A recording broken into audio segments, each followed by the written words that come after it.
siamo in grado oggi, con questa struttura che ora vedremo, e che è la prima sul territorio regionale, di accogliere in un ambiente assolutamente controllato e a pressione negativa, quindi in grado di mantenere la pressione, evitare il contagio, i pazienti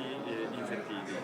Il secondo punto di oggi importante è la sigla di una convenzione con la Croce Rossa, qui rappresentata dal Presidente, col quale metteremo a punto abbiamo messo a punto un sistema di trasferimento, di transfert protetto e invio contenimento dei pazienti. Tutto questo nasce in una realtà di Garibaldi, nel pronto soccorso di Garibaldi,